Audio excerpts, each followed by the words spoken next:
حکایت بیان کی جاتی ہے کہ ایک بوڑھا شخص کہیں سے گزر رہا تھا۔ بڑھاپے کی وجہ سے اس کی کمر اس قدر جھکی ہوئی تھی کہ چلتے ہوئے یوں لگتا کہ یہ بوڑھا شخص زمین سے کچھ تلاش کر رہا ہے۔ ایک نوجوان کو مسخری سوجی اور کہنے لگا، بڑے میاں کیا تلاش کر رہے ہو؟ بات اگرچہ غصہ دلانے والی تھی، مگر اس بوڑھے نے صبر و برداشت اور سمجھداری کا کمال مظاہرہ کیا اور طنز کے اس زہریلے کانٹے کے جواب میں فرمایا، بیٹا میں اپنی جوانی تلاش کر رہا ہوں۔ تیکھے جملے کا یہ خلاف توقع حیران کن جواب سن کر وہ نوجوان چونکا اور کہنے لگا، بابا جی آپ کی بات سمجھ نہیں آئی، کیا جوانی بھی کبھی ڈھونڈی جا سکتی ہے؟ اور کیا یہ ایک دفعہ گم ہو کر پھر کبھی کسی کو ملی ہے؟ فرمایا، بیٹا یہی تو افسوس ہے کہ جب جوانی کی نعمت میرے پاس تھی اس وقت اس کی پاسداری نہ کر سکا، اور آج جب میں اسے ہاتھ دھو بیٹھا تب اس کی اہمیت کا احساس ہوا۔ کاش مجھے جوانی کا زمانہ ایک بار پھر مل جاتا تو ماضی میں ہونے والی غلطیوں اور کوتاہیوں کی تلافی کرتا اور خوب دل لگا کر اللہ عز و جل کی عبادت کرتا۔ پھر ایک سرد آہ کھینچی اور کہا، افسوس صد افسوس، اب جوانی کی دولت لٹا بیٹھا ہوں۔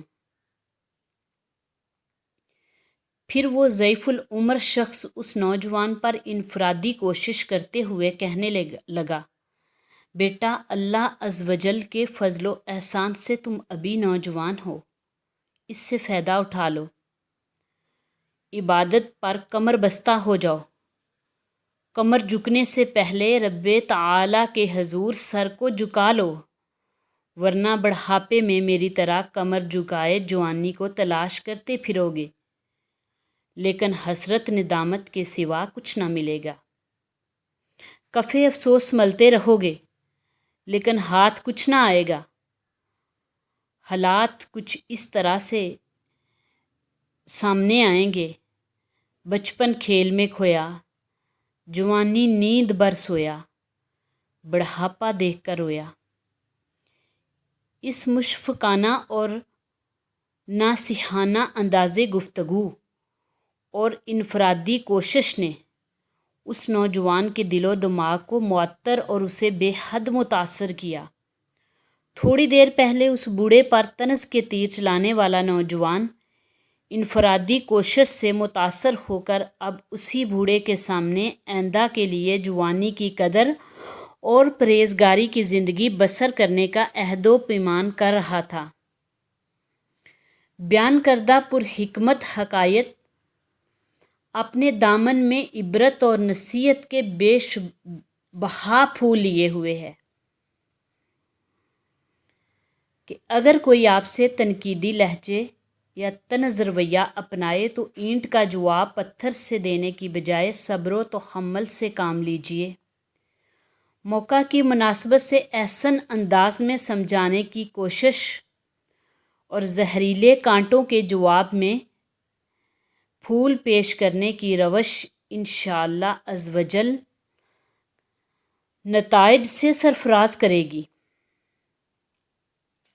اس حکایت سے یہ بھی پتہ چلا کہ وقت کی ناقدری بالآخر ندامت لاتی ہے، خصوصاً ایام جوانی میں بے فکری، لاپرواہی اور ان حسین لمحات کی بے قدری بڑھاپے میں پچھتاوے کا سبب بنتی ہے، کیونکہ جن کی جوانی کا سفر گناہوں کی تاریکیوں میں گزرتا ہے، جب وہ بڑھاپے کے عالم میں نیکیوں کی روشنی کی طرف رخ موڑتے ہیں تو بہت دیر ہو چکی ہوتی ہے، اور اس وقت آدمی کچھ کرنا بھی چاہے تو جسم اعضاء کی کمزوری اور صحت کی خرابی حوصلے پست کر دیتی ہے۔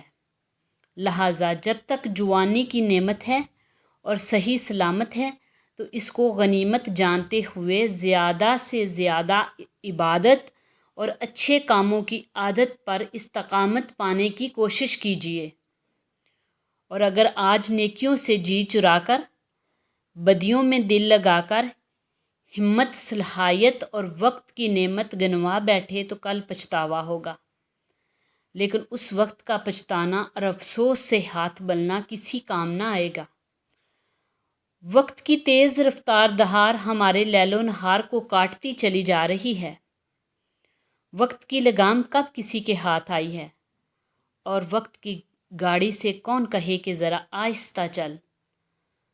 بس آج وقت کی قدر کیجیے اور اس سے فائدہ اٹھائیے، ورنہ پھر گیا وقت یاد تو آئے گا مگر ہاتھ نہ آئے گا۔